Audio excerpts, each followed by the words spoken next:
to Wrestle Talk. If you're watching us on YouTube or Rumble, thank you so much for tuning in. If you're listening to us on Apple, Spotify, and iHeart Radio, thank you so much for listening. And of course, follow our social media account. We're on Instagram, Wrestle Talk. We're also on X, WrestleT23250. Of course, this is my host, Lou Jenkins. He is at different underscore level 771. I am your host, Mario Castro. I am at Mario Eats for Games. And this format is pretty much simple. Of course, we have our Backlash PLE event that just happened. We're going to get into a moment in history. But Lou, I think we should address the elephant in the room. There's been so many releases from WWE lately. Too many of them. Some was shocking. Some was, unexpected. But let's go through this list of names that WWE had released. Yeah, you got a list of names. I don't have it in front of me. You go ahead. I wrote them down just before Backlash has started. But here's the list of names: Eddie Thorpe, Riley Osborne.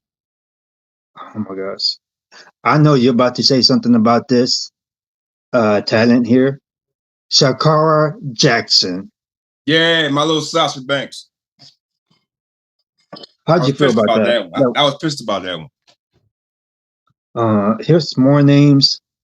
Oro Messiah. I think I'm pronouncing it right. I don't know. I never heard of him. Javier Bernard. Danny Palmer. Yeah.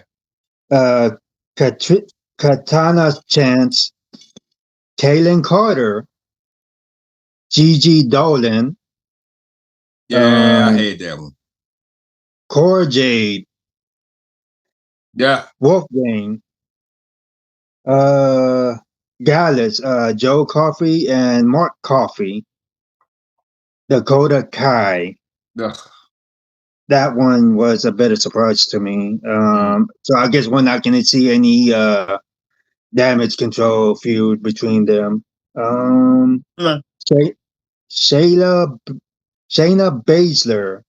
Yep. The former NXT, the 5-time women's tag team champ. That was unexpected. Mm-hmm. But I think the most shocking of them all was Braun Strowman. No, yep. I wasn't shocked by it. I was expecting it. Well, this is his second time being released from WWE. The former Universal Champion and IC Champion. I think his last match was with Jacob Fatu in the Last Man Standing bout. Yeah. That happened on SmackDown. It was said that the reason for his particular release was that he was getting paid too much money and not having enough camera time. I don't.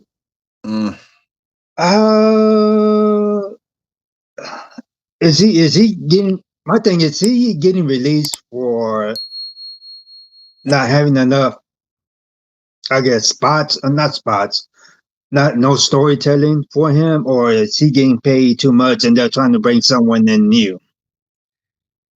Well, you give all your reasons. I'm gonna give my reasons and my little rant I want to do later on. So, you know what I mean? And I'll tie it in together in like a minute. I think that if it has to do with money, if it's a money situation for WWE, they're making room to bring in someone new that probably costs a little bit more. Yeah. Of course, year after year, WWE makes these releases. Some are shocking, some are well deserved, and that's just one of them things where I think that on a talent like Braun Strowman, or even Dakota Kai, I don't feel like they're being used properly. As far as storytelling, I think that they could have did better with them. I think they could have kept them and did more with them. But unfortunately, I don't work for WWE. But if I did, I would have worked better storylines for these individuals. Okay. All right. Okay. That's my rant.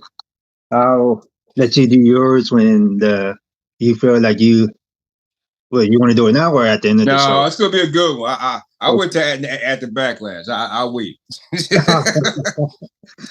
Let's get so are we gonna do the mailbag throughout the show or throughout the show. Yeah, we got 4 questions from the mailbag. All right, sweet. Let's do a moment in history. And Lou, I don't know how much you remember back almost over 20 years ago, but back on May 10th, Vince McMahon pulled the plug on the XFL. In attempt to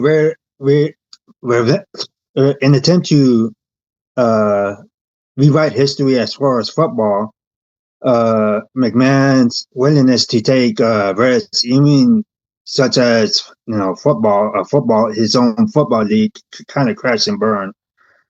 I wasn't into it. I lost touch with football. I think after Tennessee Titans lost the Super Bowl, I think it was against the Rams. But my question is, if the XFL had succeeded, would the ruthless aggression era still have happened the same way that it did? No, because he would put it all in the XFL. The only reason XFL was something for all these stuff that Vince did. I mean, I liked an XFL. I thought it was pretty good. I remember WrestleMania 17 in Houston. Everybody was wearing all the XFL jerseys, stuff like that. They wouldn't wear the wrestling jerseys; they would wear the XFL jerseys. I wore XFL jersey to WrestleMania that year. No, really? No, I wore to the what's the Access the night before. I wore forgot what team it was. It was a red and blue one. But anyway, I like the guys with the names. Like, remember that guy? Everybody talk about he hate me. It was on the back of his jersey. I love that. Oh, now it's on the thing. Okay. Yeah. Yeah, the XFL stuff, man. You know, he listen. That man, Vinnie Mac, tried everything. I miss him, man. You're right. The ruthless aggression era would not have happened the way it did if the XFL was a hit. We would not see Cena, Orton, Batista, or Lesnar, because from 2002 to 2008, you had seen the lights like Cena slapping Kurt Angle. You had seen Batista becoming champion. And to say the least, there would be no legend killer, Randy Orton, without the failure of the XFL. True. I think during that time, they had just bought ECW and WCW that year. That XFL had failed. So they had a lot going on, and I'm glad. If you guys out there like football, I'm glad for y'all. I'm happy for y'all. But I never did like the XFL. I wasn't a big fan. It wasn't Vince McMahon's forte, to say the least. No, it was out of his league. Wow. Yeah. Wow is right. Wow. That's fucked up. He's a good storyteller, though. He's the best storyteller. I mean, he's the best storyteller ever. I mean, obviously, never mind. But go ahead. Let's get into our pay-per-view event, or PLE, as you newbies would like to call them. We're old school guys. We prefer to call it pay-per-view. Yep. Our first match is the opening match. It's the WWE United States Championship, a fatal four-way match. Jacob Fatu versus LA Knight versus Damian Priest versus Drew McIntyre. Yes, sir. Our prediction was Lou and I had both predicted Jacob Fatu. This match was given 18 minutes even. I would you like to go first, or you want me to go first? Now you can go first. Yeah, I mean, I don't know. Mine's gonna be quick anyway. So, all right.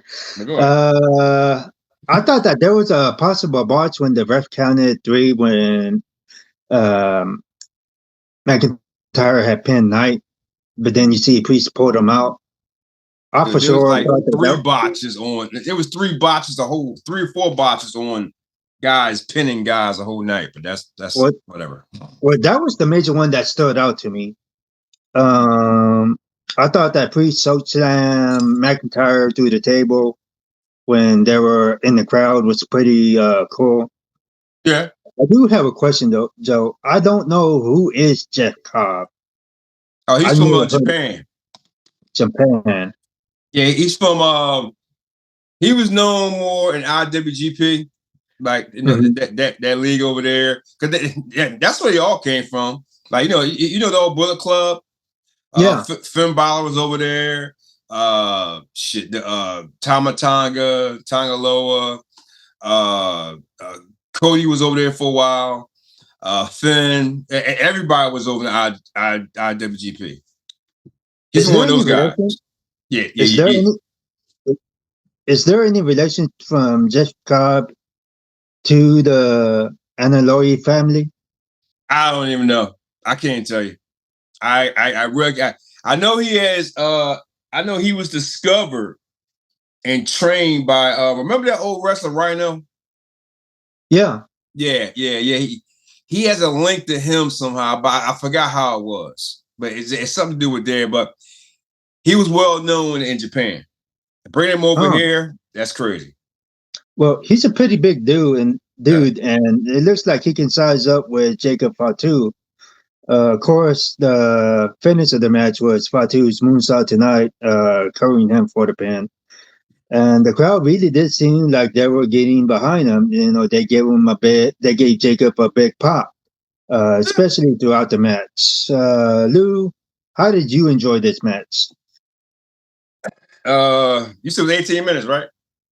Yeah, 18 minutes. 18 minutes too long. You use Damien, and you use Damien, and you use I don't know why I keep putting Damien in shit, but whatever. Damien and Drew to help out the rematch of Jacob in LA. That's all it was. It's just to get Jacob over. They did it. This is all your Uncle Paul getting all his young stars over. You really don't have to try. He's trying too hard with Jacob. Jacob is already over. So you can put him one-on-one. Jacob don't need this little 4-way shit. You know, with Drew and Damien, that was a waste. Even though I ain't gonna lie, you know, that little whatever was South of Heaven slam from the top down, that was pretty good, entertainment wise. But I just don't understand direction. You're using all your older stars to get your younger stars over. You're really over pushing them. Jacob don't need it. I would like to see Jacob and Drew go at solely. That's it. Mm-hmm. But now you got Solo, you got Jeff. I don't know. You're trying to bring up a new faction. I don't know what y'all doing. I'm kind of confused about this. I just want to see Solo and Jacob finally go at it. Let's get that. Let's get that story rolling. And that's it. It'd be nice to see them to go at it, let's just say by SummerSlam. Well, man, how everything's going, man, I don't know. I mean, I think that if you look at it, your Uncle Paul is setting seeds or trying to do this map out WrestleMania shit for next year, which don't make no sense to me. But I'm just saying, this match, it was a good match. You introduced Jeff Cobb. So that's another person you got to bring in, another person you got to have time for. You got to make more cuts. Have more people sitting back and catering. Another person you sign. Because don't forget, I don't know if you noticed or not, the rumor has he signed 6 new people. Now he's one of them. So, plus you got AAA coming over. And you don't have that much television room for all the people you got already. What are you doing? I understand, but that's all I gotta say about it. It was a good match. That's interesting that you mentioned that, but we'll get into that probably a different time when we get more surprises of what talent is coming to the roster. Absolutely. Our next match is the WWE Women's Intercontinental Championship. Lyra Valkyria versus Becky Lynch. And again, for you folks at home watching us or listening to us, go to our Instagram page, and our predictions is basically matching up. We both predicted Becky Lynch would win this match. This match was given 18 minutes and 45 seconds. And if you were watching this pay-per-view, especially this particular match, it was long. It was solid, but very long. It was just a standard match with many near falls and no standout spots. Of course, Laura Valkyria reversed the move into a roll-up that allowed her to pin Becky Lynch for the win to retain her championship. Say maybe it was a bit boring, but for whatever reason, the crowd got into it. That's St. Louis for you, I guess. But at the end, Becky Lynch had finally fucking snapped. Yeah, I like that. I like that too. She had a oh man, she locked Lyra in the armbar, a clear heel move, and I wanted. Let's just say that I felt that Lyra's reign as IC champion just got elevated to a different level just by that one moment. Lou, what's your thoughts on this particular match and the outcome? Was it the right call? Like I said, this your Uncle Paul putting his young town over. This whole pay-per-view was all about putting his young town over. I thought it was a good match. I do. I think it was a bad finish. I didn't like the finish. I thought overall it was a good match. You know, we both said it would have been better off she give up the title, but not giving up on her. I don't understand the storylines. I don't understand all this shit. You're using your older talent to get over this young talent. And to me, that's a good idea because you've always done it, but you're not doing it right. To me. I'm just saying to me, you're not doing it right to me. So I like Lyra. I think she sucks on the mic. She has no mic skills. Good in the ring, but no mic skills. She's kind of like how way Becky was back in NXT when she first came up. Because she was terrible in NXT back just like 2000. God, what was it 16, 15, whatever it was? Right? You know, she was doing a little goofy Irish girl shit coming out. Now, she was like her. I mean, but Lyra was way better than she was. So she got to come up with some type of character work, and you need a story. See, for Lyra, you need a story for her. Becky's not, I guess Becky is a story, but kind of not a story, but she got to get more into her character. Like, she needs a new something. I mean, I don't know. I think they ought to just take the title off her. I'm tired of it. I'm done. All right. Our next match is Hold on, sir. Let's get to the mailbag right quick. Let's get to the mailbag. All right, let's do the mailbag. Hold on. Here we go. We got. I'm gonna do something real quick for you. Oh, here you go. This is to you. All right. It's from a new fan. This is from Wrastle King 4150. Says Mario, if AJ Lee came back for SummerSlam, who would you want her to face?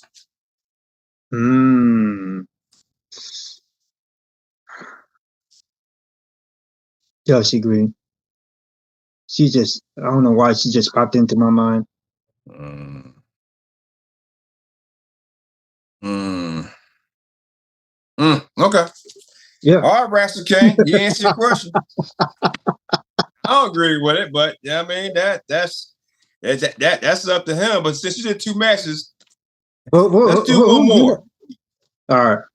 No, I ain't gonna answer that question. You don't want to hear my answer. I'm gonna make this. No, I'm make that one last because that's a little bit longer. Okay. All right. We got one more. What this is gonna be kind of long, but you'll get the hang of it. You just gotta pick one.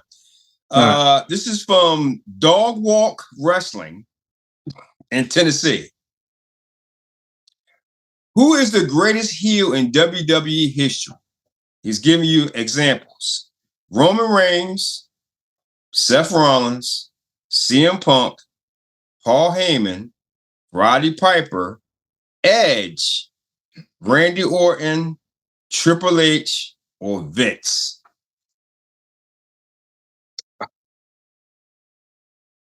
got Roman, Seth, CM, Heyman, Piper, Edge, Orton, Triple H, or Vince. I already know what mine's already. Vince. So, Dog Walk Wrestling, there you go, Vince. Go ahead, sir, continue. All right. Our next match is the WWE Intercontinental Championship, Dominic Mysterio versus Penta. Our predictions, again, we both predicted Dominic Mysterio. And for some weird reason, this match was given 11 minutes and 20 seconds. That was a good time for this. That was a good time for that. But how it went, it was exact perfect time. I'll let you go first, but I just would have liked to see a little bit more action because the match was just so damn good. It was a good match. It's a slow thing for Penta.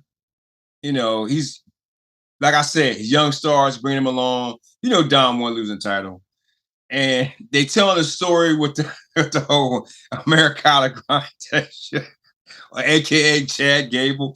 I actually like what they're doing with Chad. I actually like that. I mean, he already screwed over his brother. Now he screwed over Penta. And so I guess maybe it's gonna set up for Worlds Collide. I don't know what's gonna set up for. But the American made one. I love what Chad's doing. This is probably his best work. I'm not gonna lie to you.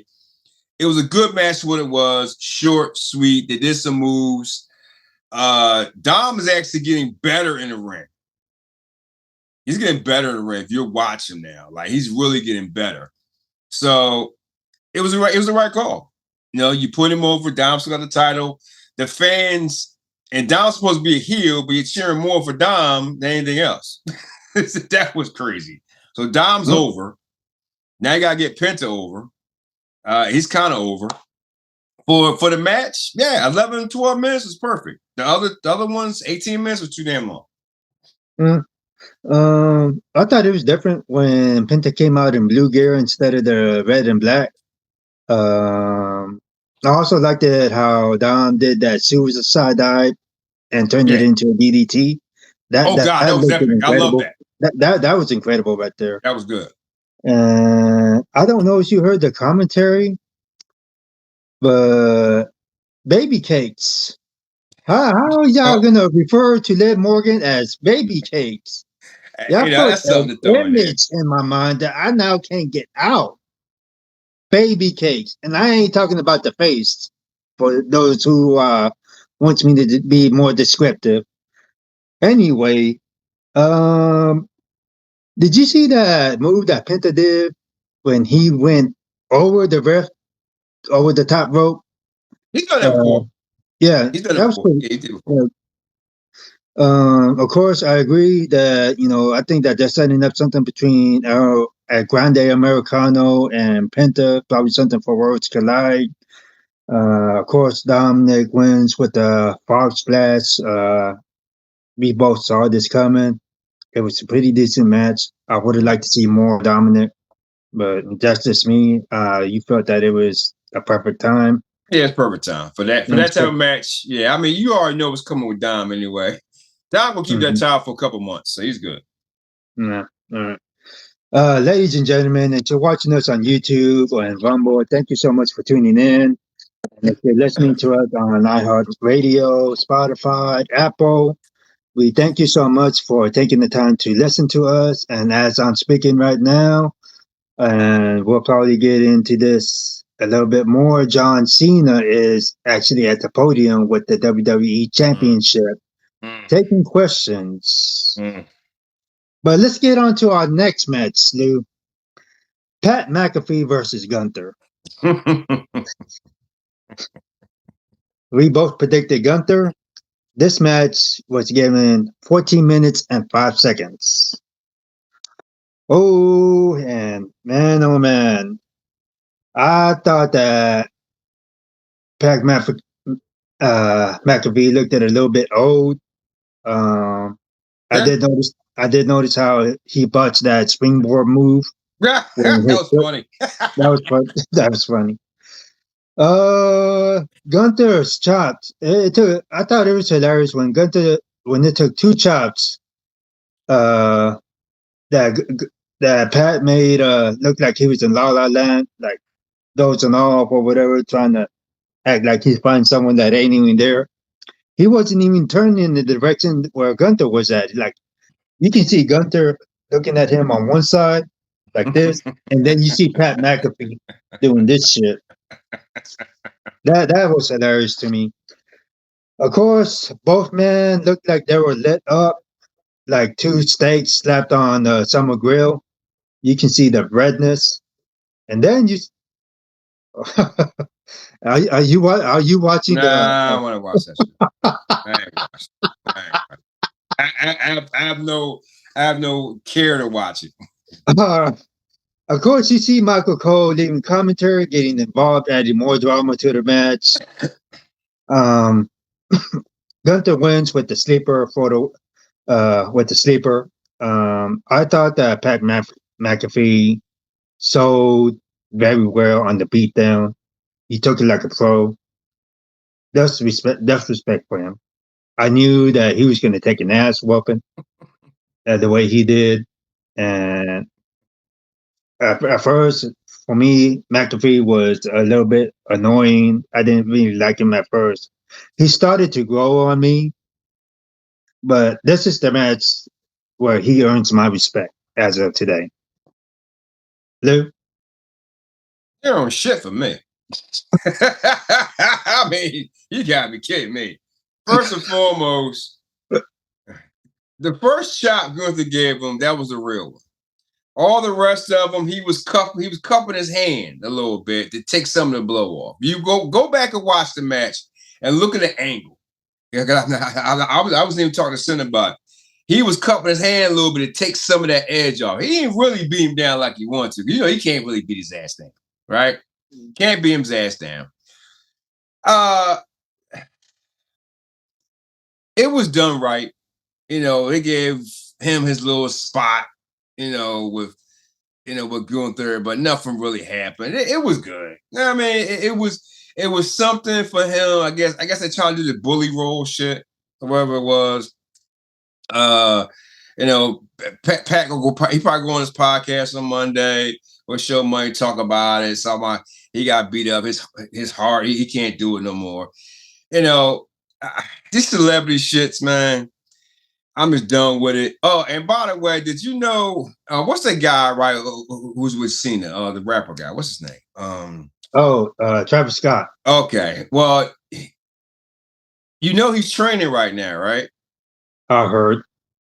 Right, with what's his name? Booker T, I think. Yeah. I got you, sucker, Booker T. Yeah.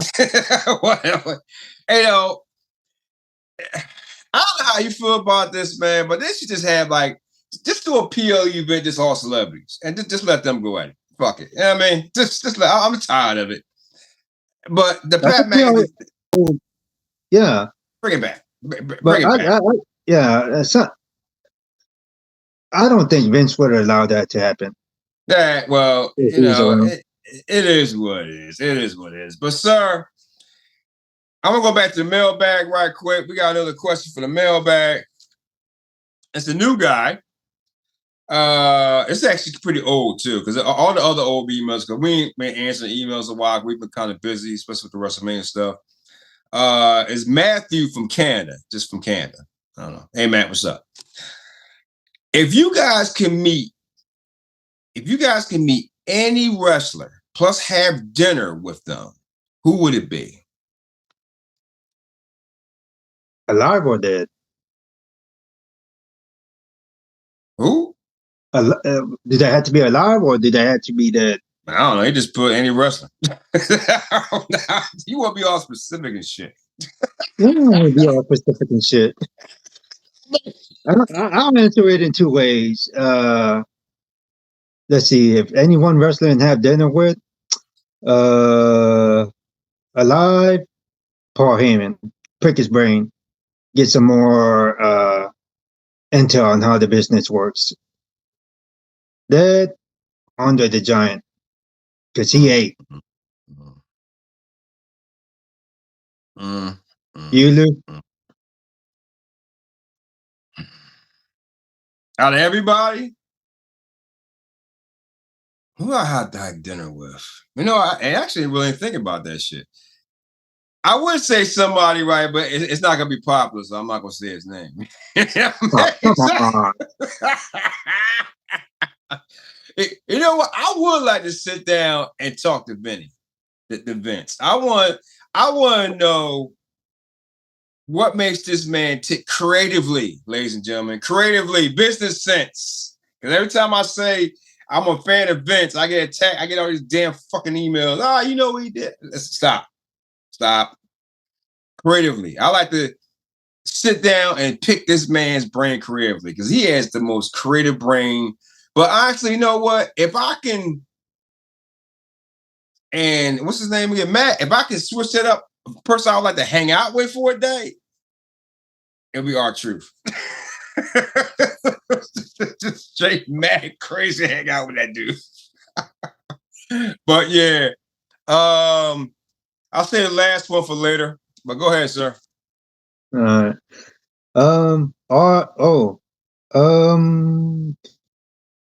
I didn't mention this before, but I guess I should mention it now. The rumors of Gunther versus Goldberg at SummerSlam. Is that a match you want to see? Yeah. It is? Nah. Yeah. I thought that Goldberg, I don't care if Gunther wins or loses. I want to see it. Well, I thought Goldberg's last match with The Undertaker was terrible, horrible. I think that happened at Crown Jewel. Yeah. But I think Goldberg's days are behind him. But let's get into our main event. It's the undisputed WWE Championship, John Cena versus Randy Orton. We both predicted John Cena. The time that was given for this match was 27 minutes and 50 seconds. For those of y'all who was watching at home, and I said this throughout the podcast, I am not a fan of talent losing in their hometown. And of course, Randy Orton is from St. Louis, which they held the pay-per-view at. And he lost the match. And this is probably one of the only exceptions where I would allow this to happen. It's because you have to have heat for John Cena. Yeah. They're building up that heat. They're doing it in a creative way where it's pissing people off. And you guys knows what I'm talking about because if you've seen the videos where you have them kids throwing away the John Cena action figures, or what was that? I think there was a video you sent me. I can't remember what it was. It had something to do with John Cena. You would have to tell the people in a bit what that video was, but the WWE is drawing up so much heat creatively to put a specific person over when it's time for John Cena to pass the torch. Yeah. And I say that because in this match, you see the referees get knocked down. You see Orton and Cena using their own each other's finishers on each other multiple times, multiple kickouts, multiple near falls, and you see all WWE officials coming in, adding more drama to this. And then you see R-Truth pop up out of nowhere. I said this before on this show. That man is accidentally gonna win the WWE Championship one day, and it is getting very, very close. He's being planted, man. He's done a lot of promos on SmackDown. He's been out here. You're gonna see him for the rest of the year. You're gonna see him the rest of the year. You're gonna see how he's going at every John Cena match. He's going the referee's gonna be knocked out. You know what? It wasn't a bad loss for Randy. It was actually a pretty good one. But what's coming? Because Nick Aldis ain't gonna keep on taking all these RKOs. All right, so that match is coming. All right, so Nick's going to take off the suit, put back on the trunks, and listen, that man good enough shape. Listen, he's been wrestling for a long time. He ain't stopped wrestling. I think he stopped wrestling when we took the job. But yeah, it's gonna be Nick and Randy sooner or later. But you knew it was gonna happen. Cena ain't gonna lose that belt. I don't think it's gonna be R-Truth though, but stranger things has happened. I thought the match was actually pretty good for John and Randy. It was slow paced. It was their style. It told a story. It really wasn't that bad. It really wasn't. It really wasn't that bad of a match. I kind of enjoyed it. You knew and I knew who was gonna fucking win. The side scene is your boy R-Truth. Damn. I would like to see him win. I really would. I think that'd be comical as hell. I don't know. But Cena's gonna keep it. I don't know who's next. I think they got him set up for what? I forgot what he's set up for. I think he's not due to make an appearance until what? When they go overseas to Perth or some shit like that. Mm-hmm. And something like that. But like I told you, sir, like I said on the episode before, Money Bank is coming up. It's going to change everything. Going to change everything. Whoever wins it. And I'm telling you right now, my first prediction. Let's hear it. My first prediction is they finally going to give that fraud-ass caveman his due and give it to Sammy. What? Yep. And he going to cash in on Jay. He finally become champion. I would not doubt it. I wouldn't doubt it. I wouldn't doubt it. I wouldn't doubt Sammy winning and cashing on Jay.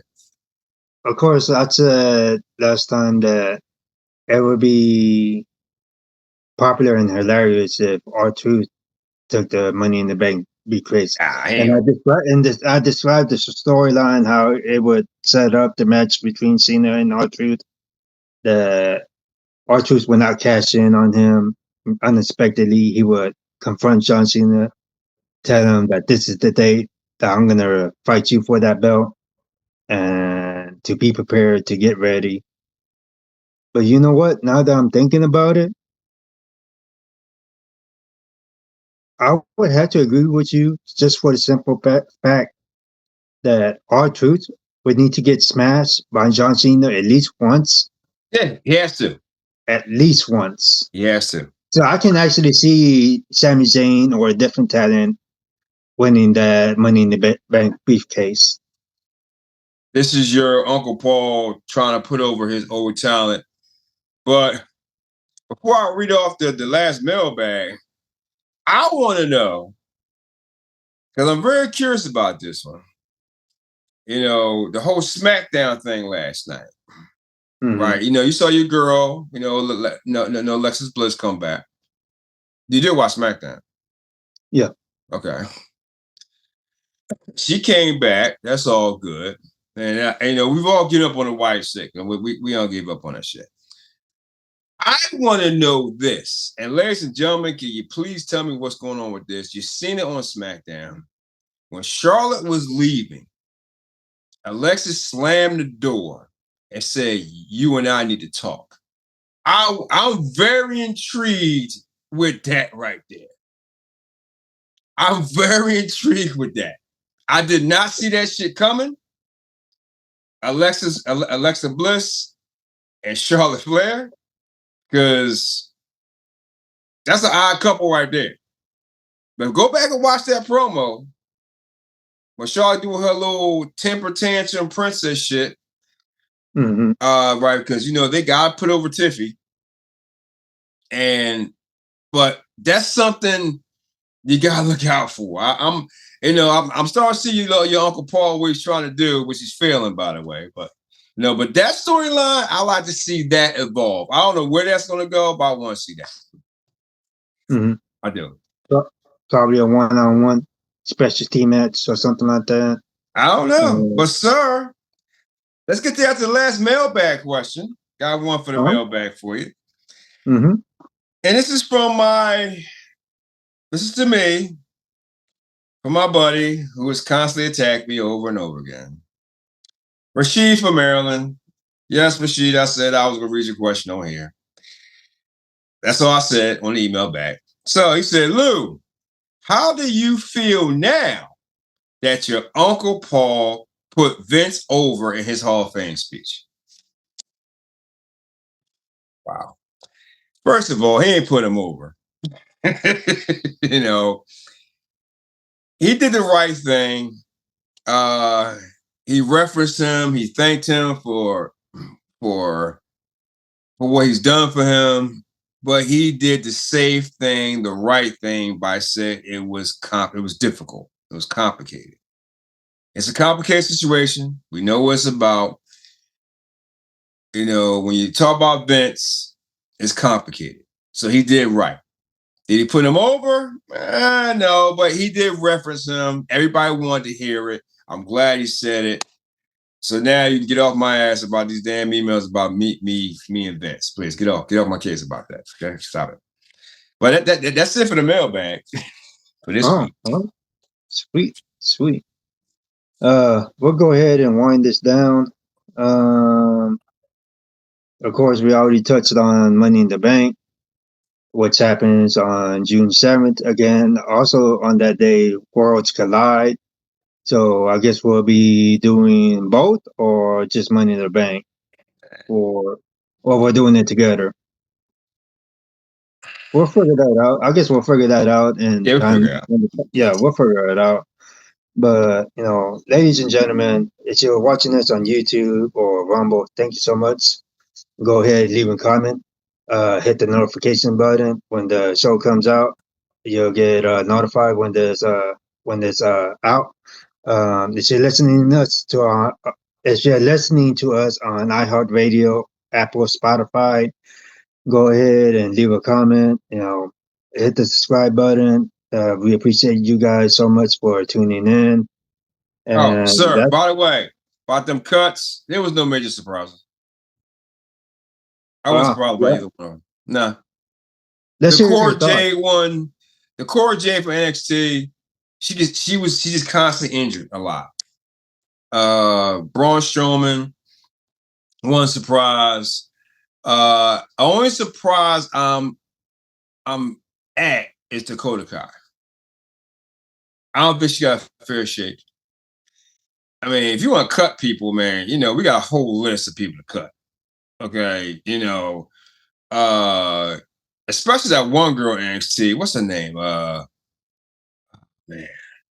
the Kia Lyons. Like, you fans know. She's a fraud too. If you gonna cut somebody, cut that damn Jade Cargill. Seriously, you know what I mean? Like, I just can't. You should have cut her too. If you gonna cut somebody, cut Selena Vega. But you gave her the damn title. All right? That makes no damn sense to me right there. But by the way, Chelsea's doing the best work of her career with the whole mourning over the fucking U.S. title. I fucking love that shit. She's so entertaining. But cuts, I don't, there was nobody, the one is Shayna Baszler. That's the one right there. She's very good. I hope she goes to AEW. Honestly, I hope she goes to AEW, and I hope they put her over there. All the rest of them, Dakota probably go to AEW. She'll probably do some work over there. But I don't know, AEW, man, they cutting people too back and forth. Man, you got to open up a new wrestling league somewhere else now. You know what I mean? For all these cuts. It's not that much jobs out there. And other than WWE and AEW, there's TNA, there's the Indies, they got Impact, New Japan. Yeah, but what else is out there? New Japan's experience. They don't pay that much money. It's just experience, though. It's learning experience. Over in New Japan, they take care of your housing, transportation, food. You don't got to pay for nothing over there, but your pay ain't nothing. You hardly get any money over there. It's just experience of doing the Japanese style, and now AAA is coming over here. So I don't know. They need a new wrestling league. Like honestly, something like in between a TNA Impact and AEW in the middle of WWE. You need something different. You need something new. I wish one of these millionaires like the minor leagues. I wish Impact and TNA would come together. Right?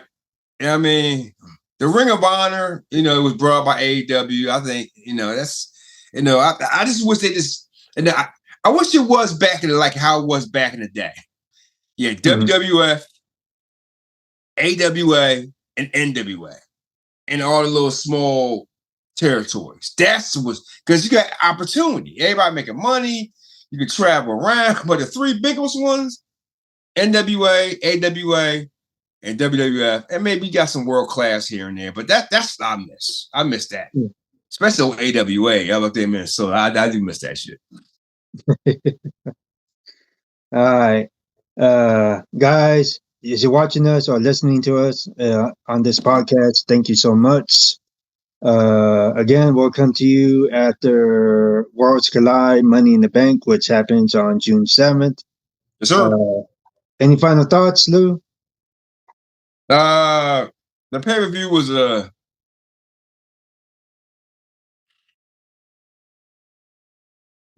C plus B minus. It was all right. It was basically, it was a step above Saturday Night Main Event. It was all right. Yeah. I would say it was all right. Yeah, step above a Raw Netflix. I mean, it wasn't all that. So Money in the Bank better pay off. Seriously, better pay off. Oh my goodness. I hope that we don't have a repeat of last year. Yeah. That's my final thoughts. Don't fuck that up, Paul Levesque. That does it for us at Wrestle Talk. We see our guys again next month. Until then, peace out. Doses.